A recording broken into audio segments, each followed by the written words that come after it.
खेल दर्पण।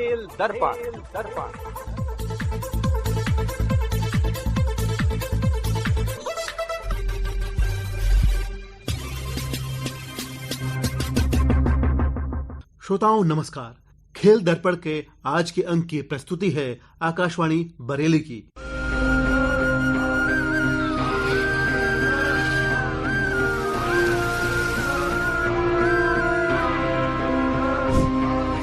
और मैं हूं आकाशवाणी बरेली से मिथिलेश श्रीवास्तव।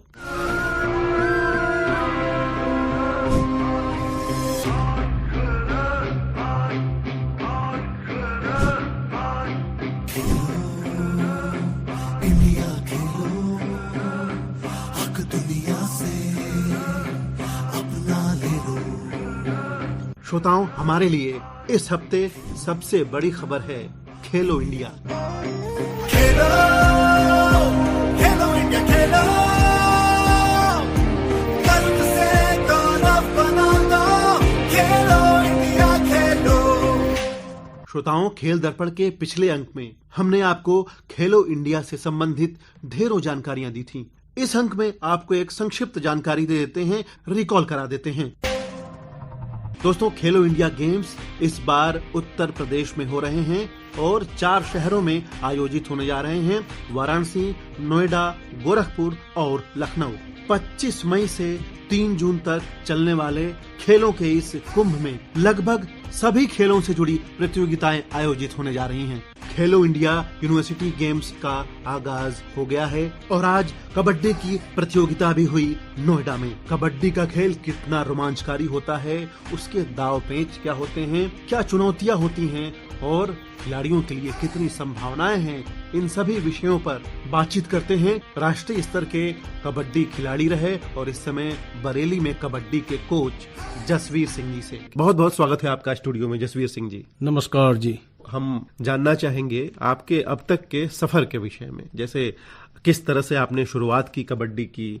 मैं बचपन में जब था गांव में हमारे बुजुर्ग बहुत खेलते थे। हमारे गांव से करीब 20-25 हमारे जो सीनियर्स प्लेयर हैं वे भी अन्य नौकरियों में स्पोर्ट्स के जरिए ही नौकरी पाई उन्होंने, जैसे रेलवेज, पुलिस, सर्विसेज, सब जगह उन्होंने उन्हीं को देख के हमने कबड्डी खेलना सीखा। गांव में पहले से ही एक माहौल था गांव में पहले से ही। कबड्डी का खास तौर पे था या और भी खेलों का? कबड्डी और वॉलीबॉल हमारे गांव में। अच्छा। और कुश्ती, ये 3 गेम ही खेले जाते थे। 3 गेम खेले जाते थे। तो उसमें से आपने कबड्डी को क्यों चुना? कबड्डी मेरे को अच्छा लगता था। अच्छा। कबड्डी खेलना मुझे अच्छा लगता था और मैं बचपन से ही मेरा सपना था कि मैं आगे चल के ऊंचे लेवल पे कबड्डी खेलूं और अपना गांव का अपना नाम। नहीं तो कबड्डी क्यों, लेकिन कुश्ती क्यों नहीं? उसमें भी तो कबड्डी मुझे को अच्छा लगता था। कबड्डी में ऑलराउंडर प्लेयर था, डिफेंसर भी ओफेंसर भी। अच्छा। दोनों ही खेलता था मैं। मेरे से जो मेरे बड़े भाई थे वे भी सीएसएफ में कबड्डी के प्लेयर थे। अच्छा। वे भी स्पोर्ट्स कोटे से लगे थे। अच्छा। वे भी ऑलराउंडर प्लेयर थे। अच्छा। हम दोनों भाई अपने गांव की टीम में जब खेलते थे, हमने बहुत बड़ी बड़ी टीमों को, गांव में छोटे में बहुत छोटा था, तो हमने बहुत टीमों को हराया। अच्छा अच्छा। जैसे दिल्ली पुलिस थी, यूपी पुलिस थी, आती थी वहाँ लोकल टूर्नामेंट में खेलने के लिए। बहुत बड़ा बड़ा प्राइज मनी टूर्नामेंट होते थे, उसमें हम सबको हराते थे। कभी हार का मुख नहीं देखना पड़ा? नहीं, कभी कभी हारे भी है। लेकिन शुरुआत में एक तरह से विजय यात्रा आपकी शुरू थी। जी जी। मैं पहले बचपन में जब सब जूनियर खेला, मैं 12 साल की उम्र में सब जूनियर खेलने के लिए चला गया, फिर जूनियर खेला। अच्छा। फिर स्कूल नेशनल खेला मैं। अच्छा। जो हमारा उस समय में मैं जब हाई स्कूल में था तो डीएम हमारे यहाँ के आए थे मुझे स्कूल में प्राइज देने के लिए। अच्छा। कम उम्र, सबसे कम उम्र का बच्चा मैं नेशनल खेल के आया था और यूपी का उस समय में कैप्टन भी था। तो यूपी स्कूल नेशनल में। फिर ऑल इंडिया यूनिवर्सिटी में मैंने अपना रिकॉर्ड बनाया। मैं 2 बार का टीम कैप्टन रहा मेरिट यूनिवर्सिटी का। अच्छा। और मेरे इस समय में हमारी टीम ने गोल्ड मेडल जीता था अहमदाबाद में। जी। अहमदाबाद में 1 साइड मैच हमने सबसे जीते। अच्छा। वहाँ जो बच्चे यूनिवर्सिटी के खेल देखने के लिए आए हुए थे। तो वे उन्होंने मैच खत्म होने के बाद मेरे हाथ चेक कर रहे थे। अच्छा। कि आपने अपने क्या हाथों में क्या फेविकोल लगा रखा क्या सर? आप जिसको पकड़ते थे आप उसी को छोड़ते मतलब नहीं थे। हाँ, छोड़ते नहीं थे। हाँ। तो वहाँ न्यूज चैनल वाले भी आए थे, न्यूज चैनल वालों ने भी इंटरव्यू लिया था। जो आप कह रहे थे कि आपकी विजय यात्रा एक बार रुकी, जी। तो इतने दमखम से आप खेलते थे। गांव में वहां से हमारे दूसरे भी कंपटीटर थे। एक मेरा साथी था। हाँ। वो उसका मेरा कंपटीशन बहुत जबरदस्त कंपटीशन होता था। हाँ। वो मेरा साथी, मेरा हालांकि वो मेरा बचपन का ही दोस्त है। अच्छा। और हम हॉस्टल में भी दोनों एक साथ ही रहे। हाँ। जब हम डिग्री कॉलेज में पढ़ते थे तो हम जाट डिग्री कॉलेज बड़ौत में है। हाँ। तो उसी से वहां से खेलते थे। उससे पहले जितने भी टूर्नामेंट हम आपस में आमने सामने पड़ के खेलते तो हमारी दोनों की कांटे की टक्कर चलती थी। कभी वो जीत गया, कभी मैं जीत गया। अच्छा। वो आजकल इनकम टैक्स में है। अच्छा। दिल्ली में। हाँ, तो दोस्त से हारना वो भी जीत ही हुई है ना जी। तरह से आपने कबड्डी में अपना परचम लहराया, अपनी टीम का परचम लहराया, अपने गांव का नाम रोशन किया। तो कौन कौन सी टेक्निक्स आपने अपनाई? क्योंकि हमारे बहुत सारे श्रोता इस समय सुन रहे होंगे जो कबड्डी खेलते होंगे, अभी शुरुआती दौर में होंगे। तो कुछ टेक्निक्स अगर आप बताना चाहें। टेक्निक तो मेरे पास तो मेरी अपनी इंडिविजुअल टेक्निक थी जी। मैं मुरे की कैच मारता था। अच्छा, मुरेगी कैच। हाँ। अच्छा। वो मेरी सबसे स्पेशलिस्ट थी। अच्छा। और इसमें मेरी कैच मारने का वो ऐसा स्टाइल था। हाँ। वो आज के जो खिलाड़ी हैं खेलते हैं वो उनके पास नहीं है। नहीं है। मैं कैच जब मुरा पकड़ता तो मैं इतनी पावर के साथ उस मुरे को उठाता था। हाँ। जो खिलाड़ी का निचले वाला पैर भी जमीन से उठ जाता था। अच्छा। तो वो पावर लगाने का उसको कोई मौका नहीं देता था मैं। हाँ। तो ये मुरेगी ही क्यों इसको कहते हैं? कुछ नाम के पीछे कुछ खास वजह है क्या? नहीं, इसको मुरे की कैच बोलते हैं, जो एंकल बोलते हैं। एंकल। अच्छा।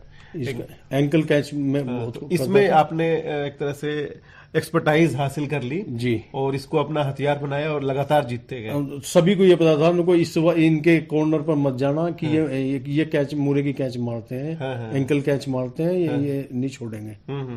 लेकिन उसकी काट किसी के पास नहीं थी। काट नहीं थी उसकी किसी के पास। अच्छा। जो मेरे साइड में गया उसको मैंने नहीं छोड़ा। और रेडर था मैं। तो आप ऑलराउंडर रहे हैं, सारी पोजीशंस पे आपने कबड्डी खेला है। और भी अगर आप तकनीक बताना चाहें। ये तो हुआ कैच करने का, लेकिन छूटने का, जैसे अब जाते होंगे तो कैसे छूट के उधर से आना है? मैं जब रेड पे जाता था तो मेरा रेड करने का अपना स्पीड का स्टाइल था। मैं स्पीड से रेड करता था। स्पीड से रेड करते हुए मैं उसी स्टाइल में बोनस और स्लिप। अच्छा। बोनस करने के बाद स्लिप मारता था बैक वाली। अच्छा। और उसी पोजीशन पर कभी कभी मैं लात भी उठा देता था। अच्छा। वो लात अक्सर लग जाती थी। और सामने से जो कोई पोजीशन में आता था मुझे पता था कि जो आएगा तो मैं सिर की तरफ से, अगर कोई मेरे सामने से आएगा तो मैं उसका सिर आगे से मारूंगा और उसको अपने सेंटर लाइन पे ले जाकर गिरा दूंगा। अच्छा। फुल कॉन्फिडेंस के साथ खेला जाता है। ये बहुत पावर का गेम है और टेक्निक का भी। पावर और टेक्निक दोनों ही इस्तेमाल जो खिलाड़ी करता है वही कामयाब रहते हैं। अब हम जानना चाहेंगे कबड्डी में जिनके परिवार में पहले से माहौल ना हो, वो कैसे आगे बढ़े? ये एक चुनौती है, इस तरह की चुनौतियां जो कबड्डी में हैं। अब तो फिलहाल टीवी पे प्रो कबड्डी चल रहा है। हाँ। जो पहले बच्चे कोई नियम नहीं जानते थे कबड्डी के, अब तो टीवी के माध्यम से जो बच्चों की जिसे की जो नियम के बारे में नहीं पता उनको भी नियम के बारे में पता। हम मेरे पास अब भी 20-25 खिलाड़ी आते हैं। वे गांव देहात के आते हैं और हम उनको फ्री ऑफ कास्ट, उनसे कोई वो नहीं है जब हम कोई किसी टूर्नामेंट में ले जाते हैं, बल्कि किट भी हम उनको अपनी तरफ से ही देते हैं। और उनको हम सारे खेल का बारे में बताते हैं और पूरी टेक्निक बताते हैं और उन्हें एक डाइट चार्ट भी देते हैं। अच्छा। कि कबड्डी के खिलाड़ी को क्या क्या चीज खानी चाहिए जिससे आपके बॉडी पूरी एनर्जी से भरपूर। हमारे श्रोताओं के लिए अगर आप बताना चाहें डाइट चार्ट। वो डाइट चार्ट हमारे यहाँ तो देसी खाना था। हम खाते थे चने की रोटी। अच्छा। चने की रोटी, दूध, मक्खन। जब हम तो शाकाहारी में ज्यादा विश्वास करते थे। मांसाहारी तो नहीं रहे, हम शाकाहारी रहे। शाकाहार में बहुत पावर है। हमारे यहाँ जैसे दालें हैं, उड़द की दाल हमारे यहाँ बहुत खाई जाती है। उड़द की दाल खाते थे, चने खाते थे। मूंगफली भीगी हुई थी, सोयाबीन था, ये सब चीज इन्हें प्रोटीन से भरपूर है। हमारे यहाँ मट्ठा दही ये बहुत खाई जाती है। बिल्कुल बिल्कुल। और क्या डाइट में? डाइट में बादाम खाए, बादाम लेते थे। बादाम घोट कर पीते थे। 80 90 100 बादाम घोट कर पीते थे। बड़ा कुंडा होता था, उसमें एक मोटा सा वो रहता था, उससे घोट के उसमें सौंफ और मिश्री, काली मिर्च गेर के घोट कर जो छान के उसको पीते थे। हाँ। मतलब ये है कि देसी खाना खाएं। जैसे आजकल जो है बाजार में जो कई सारे हमारे युवा साथी हैं सप्लीमेंट्स लेने लगते हैं, ये सब लेना सही नहीं है। सप्लीमेंट बहुत गंदी चीज है। एक कम समय के लिए आपको गेम में आपको में बनाए रख सकते हैं, सिर्फ 1 या 2 साल के लिए। फिर आप खिलाड़ी बहुत जल्दी डाउन हो जाएगा। जो ये अपना देसी खाना है ये लंबे समय तक आपको बराबर एनर्जी से भरपूर रखेगा और इसका आपकी बॉडी पे कोई भी साइड इफेक्ट नहीं होगा। मैं तो सभी नए खिलाड़ियों के से ये आग्रह भी करता हूं और ये विनती भी करता हूं कि सप्लीमेंट या ये आजकल जो दवाइयां आ रही है इनका इस्तेमाल ना करके आप देसी खाना खाइए। अपने घर का दूध, मक्खन, दही और ये दालें वाले, इनमें सबसे बहुत भरपूर है एनर्जी। खुद को प्रकृति से जोड़ के रखिए जी, तो प्राकृतिक रूप से ही और आप पहले से मजबूत होते जाएंगे जी, है ना। क्योंकि और हमारे साथ राजवीर सिंह जी भी हैं, उदाहरण भी हैं, लगातार चैंपियन रहे हैं जी जी। तो मतलब कि स्टेडियम है और जितने कई सारे हॉस्टल्स भी खुल गए हैं, रह के वहाँ एकेडमी यहाँ है। जी जी। हमारे प्राइवेट लेवल पे भी बहुत सारी खुल गई हैं। हमारे मुजफ्फरनगर का मैं बेसिकली रहने वाला हूँ। हमारे वहाँ क्षेत्र में हर गांव में एक एकेडमी सब जगह चल रही है। अच्छा। बहुत से गांव में 5-5 एकेडमी चल रही है। ये तो बड़ी अच्छी उनमें आपस में इतना जबरदस्त कंपटीशन रहता है। आपस में वे टूर्नामेंट भी खेलते हैं। आपस में टूर्नामेंट जब खेलते हैं तो उसमें जो खिलाड़ी निकलते हैं, अच्छे खिलाड़ी का पता चलता है उनको, भाई ये इस एकेडमी में ये अच्छा लड़का, ये डिफेंसर है, ये ओफेंसर है, तो उनके आगे निकलने के चांस वहीं से बनते हैं। वे फिर उसमें छाट कर एक डिस्ट्रिक्ट की टीम बना ली जाती है। डिस्ट्रिक्ट की टीम जो आगे चल के स्टेट लेवल पर टूर्नामेंट में हिस्सा लेती है, उसमें पोजीशन आती है। अगर आपकी स्टेट लेवल पर भी पोजीशन आती है तो आपकी नौकरियां आपको तुरंत मिल जाएगी। तो प्रो कबड्डी लीग भी एक बहुत अच्छा विकल्प है पैसे के मामले में। और जिस तरह से दूसरे कई सारे क्रिकेट के टूर्नामेंट हो रहे हैं काफी महंगे, तो उस हिसाब से कबड्डी भी काफी अब इसमें ढेर सारी संभावनाएं होती आ रही हैं। खिलाड़ी को अपना नाम करने के लिए प्रो कबड्डी में भी जाते हैं और उसी से प्रो कबड्डी से ही फिर उनको नौकरियां भी मिल रही हैं। अभी जैसा प्रो कबड्डी में जैसा ये थी टीम बेंगलुरु बुल्स की थी, और ये थी हरियाणा स्टीलर्स की थी, तो इनके जो अच्छी टीम थी विजेता टीम, इनकम टैक्स वालों ने 5 खिलाड़ी एक साथ ले लिए उन्होंने। अच्छा। जो अच्छे थे, जो उनको अच्छे लगे, 5 के 5 इकट्ठे ले लिए। 5 खिलाड़ी जब एक टीम में 7 की टीम है, 5 खिलाड़ी एक जैसे हो जाएंगे तो टीम अपने आप उठ जाएगी। जसवीर सिंह जी, हमारे श्रोताओं को इतनी महत्वपूर्ण जानकारी देने के लिए, इतना मार्गदर्शन करने के लिए आपका बहुत बहुत धन्यवाद। नमस्कार। छात्र है, युवा है, जोश हमें जज्बा है, एक हमारा सपना, हमें कुछ कर गुजरना है। खेलों का खेल है, कौशल नीति का मेल है, वर्षों का प्रयास है, खुद पर विश्वास है, ताकत अपनी पहचानेंगे, दुनिया वाले भी मानेंगे, पार्टी का कर्ज चुकाना है, अपना हमें दिखाना है, ये स्वाभिमान का पर्व है, ये गाना मेरा गर्व है।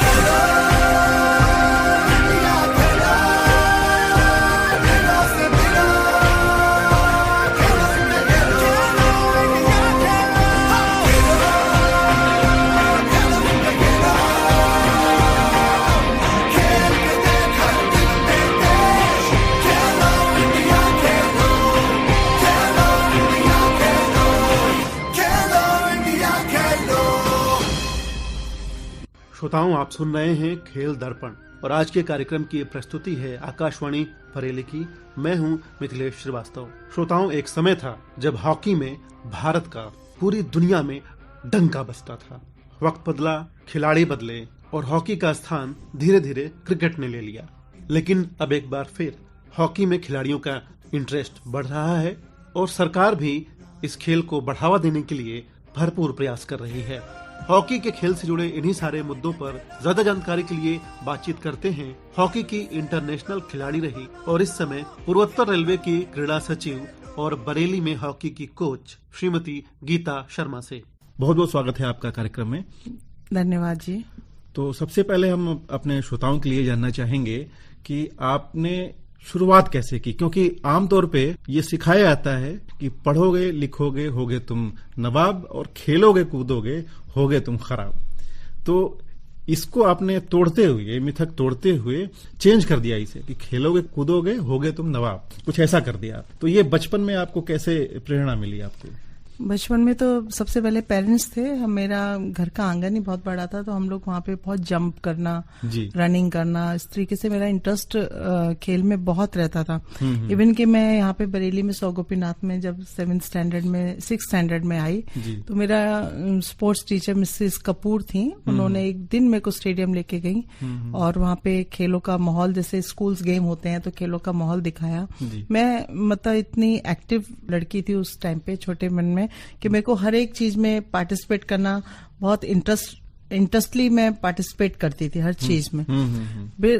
फिर एक दिन स्टेडियम के ही कोच मिसेस निशा बाजपेयी मिश्रा जी हो गई हैं। अच्छा। तो वो आई और उन्होंने ये पूछा कि कौन कौन बच्चा खेलना चाहता है। तो मैं थोड़ा पढ़ाई से भी भागती थी। ये उस समय ये होता था कि किसी तरीके से मुझे स्पोर्ट्स में, क्योंकि स्टेडियम का वो एक माहौल देखकर, और उसी समय एक्चुअल में एशियाड हुआ था। अच्छा। 1982 वाला 82 में जब एशियाड हुआ था तो इसके बड़ा दिल्ली में ही हुआ था, इंडिया में, तो काफी उसकी चर्चाएं होती थी। तो वो माइंड में रहता था। और तब हमारी 82 में अपनी इंडिया विन भी करी थी, गोल्ड लिया था उन्होंने एशियाड में, तो उसकी काफी चर्चाएं रहती थी। इस वजह से मैं उनके साथ मैं स्टेडियम गई और उन्होंने मुझे हॉकी पकड़ाई। देन उसके बाद मैंने फिर पीछे मुड़ के नहीं देखा। 10-15 दिन ही मैंने स्टेडियम में प्रैक्टिस करी होगी। तो एक स्पोर्ट्स का कोचिंग कैंप लगता है लखनऊ में, वो मुझे वहां लेके गई। वहीं से मेरा स्पोर्ट्स हॉस्टल में सिलेक्शन हो गया था। अच्छा, इसमें आपको घर से भी कुछ प्रेरणा मिली? अपने परिवार में आपके कोई ऐसे व्यक्ति हों? हाँ, मेरे फादर मुझे बहुत मोटिवेट करते थे। कोई भी काम हो तो मुझे बहुत मोटिवेट करते थे। इवन के खुद वो मॉर्निंग वॉक के लिए जाते थे, मुझे उठाते थे कि चलो वॉक करने चलते हैं। हाँ। या जब मैं स्पोर्ट्स हॉस्टल से वापस छुट्टी पे भी आती थी तो मुझे सोने नहीं देते थे, कहते रनिंग करो, देन मैं आपका टाइमिंग लेता हूँ। तो वो टाइम लेते थे और मेरे को रनिंग करनी पड़ती। मैं घर में आके भी मुझे वो रेस्ट नहीं करने देते थे। वो ये कहते थे आप हानिकारक बापू थे लगता है। जी वो रनिंग करवाते थे। क्या वो उनका मोटिव ये था कि मैं सेहतमंद रहूं, कि सुबह उठ के सैर करनी है, सुबह उठना बहुत जरूरी होता है। तो वो उनके माइंड में, क्योंकि खुद उठते थे, हम सब बहन भाइयों को उठाते थे। उसमें मुझे, क्योंकि मैं हॉस्टल में थी, स्पोर्ट्स ही मेरा गेम मतलब मेरा था, तो वो ये चाहते थे मेरी बेटी वापस जाए तो अनफिट होकर ना जाए, इसलिए फिटनेस वो अपने साथ मुझे रखते थे हमेशा। मतलब जीत का एक जज्बा जो है बचपन से ही जी भरा गया है। तो इसके बाद फिर जब आपने हॉस्टल में एडमिशन भी मिल गया आपको, सिलेक्शन हो गया, फिर आगे का कैसे करियर? एक्चुअल में हॉस्टल में जब मेरा सिलेक्शन हो गया तो मन तो नहीं लगा। मैं वापस अपने घर आई तो मेरी ही वो जो कोच थी वो उन्होंने बोला कि आप, मेरे फादर को समझाया कि आपका बच्चा बहुत टैलेंटेड है, आप इसको हॉस्टल से मत निकालिएगा। क्योंकि मैं घर में इकलौती लड़की थी अपनी, मतलब तो काफी प्यार मोहब्बत से, तो हॉस्टल का वो माहौल जो था एक डिफरेंट होता है फैमिली से निकल के। 7वीं क्लास का बच्चा, एक बहुत छोटी उम्र थी मेरी, तो मैं वहाँ बस हॉस्टल में अपने सीनियर्स को देखती थी प्रैक्टिस करते हुए। वहां से फिर मैंने सबसे पहले जूनियर नेशनल खेला। अच्छा। सब जूनियर नेशनल खेला, फिर नेशनल खेला। तो अपने टैलेंट के बलबूते पे फिर एक दिन कोलालमपुर में कोयम्बटूर में मेरा सिलेक्शन हुआ। देन मेरा फर्स्ट टूर हंगरी का था टेस्ट सीरीज के लिए। अच्छा जी। तो और उसमें इस दौरान यहाँ से एक स्थानीय स्तर से अंतर्राष्ट्रीय स्तर तक पहुंचने में कोई ऐसी आपको चुनौती मिली हो या कहीं ऐसी कोई परेशानी आई हो? बरेली में तो उस समय कोई परेशानी नहीं थी। हाँ, रिश्तेदार जरूर इनडायरेक्टली टॉन्टिंग करते थे। मेरी मदर लोग को बोलते थे कि नहीं, आप अपने बच्चों को, लड़की है, हाँ, उसको घर से निकल के, क्योंकि आप स्टेडियम तक डेली जाना, और उसी समय मेरे ट्यूटर का आने का टाइम होता था, वही मेरा स्टेडियम जाने का टाइम होता था। तो थोड़ा सा हाँ, वो कहा जाता है पहले कि हाँ पढ़ने में ध्यान लगाओ, खेलकूद के क्या होगा पहले। हाँ तो, जी। और दूसरा ये लड़का लड़की वाला भी। हाँ जी, तो मेरे को लगता है उस टाइम पे मैं ही एक दो लड़की जो स्ट्रांगली निकल आई, वो उसमें सबसे बड़ा रोल तो मेरे फादर का था। फादर बहुत सपोर्टिव थे। तो स्टेडियम गई, फिर मेरे को जब मेरा हॉस्टल में सिलेक्शन हो गया तो वहां पे खेलना और पढ़ना दो ही काम थे। तो अपना टैलेंट का जो मैंने, वहां भी काफी सीनियर्स प्लेयर थे, उनको देखकर सीखना। अपनी टीम में, पहले यूपी में ही टीम में जगह बनाना बहुत बड़ी बात होती है। फिर पूरे ऑल इंडिया से सिलेक्टेड लड़कियां कैंप में आना, फिर इंडिया टीम में अपनी जगह बनाना, उससे भी बड़ी बात थी। तो सबसे पहले तो मेरा संघर्ष रहा कि मैं यूपी टीम में कैसे अपनी जगह बनाऊं और अपने को कैसे इम्प्रूव करूं ताकि मेरा यूपी टीम में सिलेक्शन हो जाए। जब यूपी टीम में सिलेक्शन हो गया तो फिर मुझे एक लालसा थी कि मेरे पीछे INDIA लिखा, इंडिया लिखा होना बहुत जरूरी है। तो मैं को इंटरनेशनल खेलना है, तो उसमें मैं कैसे जगह बनाऊं, उसके लिए प्रैक्टिस अपने आप को इम्प्रूव कैसे करूं। तो वो एक संघर्ष का दौर था। मतलब हर कदम पे कुछ ना कुछ रहता है। अगर आपको आगे बढ़ना है, अपना गोल आपको करना है, उस गोल को अचीव करने के लिए आपको मेहनत तो करनी ही पड़ेगी। तो मेहनत की जहाँ तक बात की है, तो क्या आपका रूटीन रहा उस दौरान? देखिए, सुबह हम लोगों को हॉस्टल का रूटीन तो ये रहता था कि सुबह 4 बजे उठ के रेडी होना था। 5 बजे हमारी असेंबली होती थी। 5 से हमारा प्रैक्टिस शुरू होती थी। पहले फिटनेस होता था, फिर हमारा स्किल की प्रैक्टिस होती थी। उसके बाद हम जब 8-9 बजे अपना आते थे ब्रेकफास्ट करना, फिर हमको स्कूल जाना रहता था। स्कूल से हम लोग शाम को आए, फिर हमको चेंज करके फिर हमको ग्राउंड में शाम को प्रैक्टिस के लिए जाना होता था। फिर हम रात में आते थे, फिर वही खाना पीना एंड सो जाना। हमारा यही रूटीन रहा है। उसमें मतलब पढ़ाई भी, उसी में हमारा खेल भी। तो यही रूटीन से हम हमेशा, मतलब 7th स्टैंडर्ड से लेके BA तक मैं लखनऊ यूनिवर्सिटी से मैंने BA करा है। तो लखनऊ में ही मैंने हॉस्टल में, और 90 में मेरी जॉब भी लगी थी। अभी ग्रेजुएशन मेरा कंप्लीट नहीं था। अंडर 17 एज में मेरे को नॉर्थ ईस्टर्न रेलवे ने ज्वाइनिंग दे दी थी कि आपका टैलेंट को देखते हुए, और ज्वाइन करने के बाद मैंने ग्रेजुएशन किया। अच्छा, अंतर्राष्ट्रीय स्तर पे आप किन किन प्रमुख खेलों में आपने भाग लिया था? इसी में कहीं कुछ खास उपलब्धि और अनुभव विशेष रहा हो? एशिया कप में मुझे ब्रॉन्ज मेडल मिला है, और टेस्ट सीरीज में जो हुए सिल्वर एंड ब्रॉन्ज मिला है। एक टेस्ट सीरीज में मैंने गोल्ड भी हासिल किया है। बट ये है कि अनुभव तो खेल के साथ साथ, प्रैक्टिस के साथ साथ आता है। जैसे उस जमाने में नाइट में इंडिया में कोई, जैसे क्रिकेट में आज देखते हैं हम, नाइट में टूर्नामेंट होता है, रात में फ्रंट लाइट जो स्टार्ट करके तो मेरे को पहला अनुभव मलेशिया कोलालमपुर में था जब एशिया कप हो रहा था। तो वो रात में ही सारे मैचेस होते थे फ्रंट लाइट में। तो वो मेरा एक नया एक्सपीरियंस था जब मैं मलेशिया गई थी तब। वो अभी भी याद है। मैं वही कोलालमपुर की ही बात बताना चाहूंगी कि वहां पे मैचेस चल रहे थे और सिलेक्शन होना था। इंडिया टीम के लिए सिलेक्शन में सिलेक्टर सब बैठे हुए थे। तो एक होता है कि हम अपना बेस्ट दें। तो हमारी टीम ड्रॉ कर गई थी। अच्छा। तो उसमें एक गोल मेरा ही था जो हमारी टीम को विन करा था। क्या बात है, वाकई विनिंग पॉइंट था। और यही है कि मैं लड़की जरूर हूँ, लेकिन हर एक पेरेंट से भी कहना चाहूंगी कि आपके बच्चे के जो टैलेंट को उसको समझते हुए, चाहे वो लड़का हो चाहे लड़की हो, किसी भी क्षेत्र में बच्चा जाना चाहे तो उसको सपोर्ट करिए ताकि वो अपना टैलेंट आगे तक दिखा सके। जी। अच्छा, हॉकी ही क्यों? क्योंकि और भी कई सारे खेल हैं। आमतौर पे इंडिया में जो है क्रिकेट को ज्यादा बढ़ावा दिया है, तो उसका ज्यादा क्रेज है। क्रिकेट का अब क्रेज है। उस जमाने में जब हम खेलते थे तब हॉकी का इतना क्रेज था कि हम ग्राउंड में जब खेलते थे तो हॉकी इतने लोग खेलते थे कि जगह नहीं होती थी कि हम अपना गेम कहाँ पे हम प्रैक्टिस करें, इतने लोग थे। तो उस टाइम पे हम लोगों को जो हमारे प्रेरणादायक मिस्टर जम्मन लाल शर्मा, पद्मश्री ध्यानचंद जी के बारे में बताया जाता था। उनके बेटों के साथ हम लोग वहाँ पे खेले हुए हैं और वो हमारे सीनियर थे, अशोक ध्यानचंद जी, वो सब आते थे ग्राउंड में। तो उनको देख के हमारा मन करता था हम खेलें। और जब मैंने खेलना स्टार्ट किया था तो अब सबसे पहली बड़ी बात थी कि हॉकी ने गोल्ड लिया था, तो काफी चर्चाएं थी उस समय। तो हॉकी की तरफ इसलिए मेरा मन चला गया। और कोच भी वही थी हॉकी की, जिन्होंने मुझे चाहा था कि मैं हॉकी ही खेलूं। जी। अब हम बात करते हैं कि हॉकी में इस समय क्या संभावनाएं हैं। एक तो आपका समय था, अब काफी समय बाद जो है जब आप खेलों से लगभग दूर हैं, अब आप क्रीड़ा सचिव के रूप में काम कर रही हैं। आपकी सक्रियता खेलों में थोड़ी कम हो गई होगी पहले के मुकाबले। मेरे अंडर में सभी गेम आ गए हैं। मैं खाली हॉकी को ही नहीं देखना होता, मुझे हर एक गेम को देखना होता है। हाँ। सभी गेम पूरे मंडल का जो है पूर्वोत्तर रेलवे के इज्जतनगर मंडल के जितने भी गेम हैं सब मेरे को देखने होते हैं, सभी गेम करवाने होते हैं। हाँ। तो हॉकी ये है कि पहले आप खुद खेलती थी, अब हमको जो है खिलवाना होता है, देखना होता है कि सभी बच्चों को ट्रेन करना होता है। अभी क्या स्थिति नजर आ रही है, खासतौर पे आपको जो नॉर्थ ईस्ट रेलवे मंडल है पूरा, उनके खिलाड़ी तो बहुत अच्छे हैं, हमारे इंडियन रेलवे में मेडल लेकर आ रहे हैं। सबसे बड़ी बात, आपने अभी ओलंपिक में प्रियंका गोस्वामी को आपने देखा होगा, वॉक रेस में वो पार्टिसिपेट किया था, वो भी हमारी नॉर्थ ईस्टर्न की और इज्जतनगर मंडल की है। तो खेलों का माहौल तो बहुत अच्छा है। और रही बात हॉकी की, हॉकी अब और इम्प्रूव कर रहा है धीरे धीरे।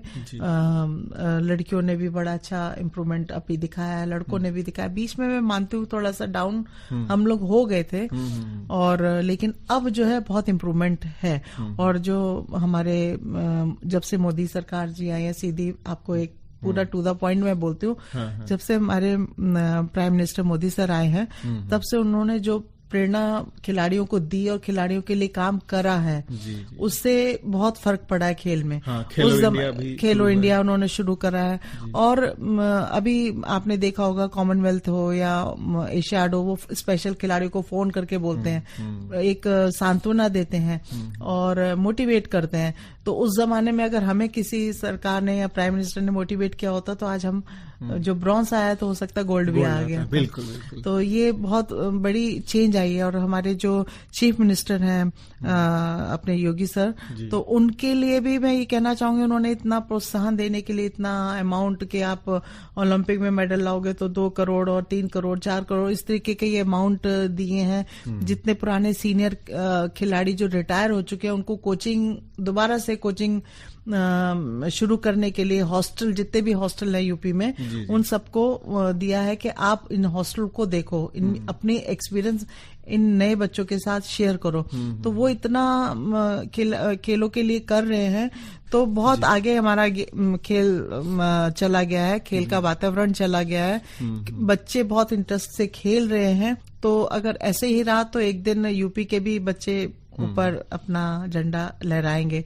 और सबसे बड़ी बात है कि देश का झंडा तो 2 ही जने विदेशों में लहरा सकते हैं, या सोल्जर या खिलाड़ी। बिल्कुल। तो वो सौभाग्य मुझे भी प्राप्त हुआ है, तो बहुत सम्मान है, मुझे बहुत मान है। बिल्कुल। और अब आप तो कई सारे नए युवाओं को ट्रेन भी कर रही हैं। जी। कि आपने जो झंडा फहराया और पूरे दुनिया में नाम किया, तो वो और भी बच्चे कर सकते हैं। गीता शर्मा जी, आपका स्टूडियो में आने के लिए और इतनी बेहतरीन जानकारी हमारे श्रोताओं को देने के लिए बहुत बहुत धन्यवाद। धन्यवाद जी।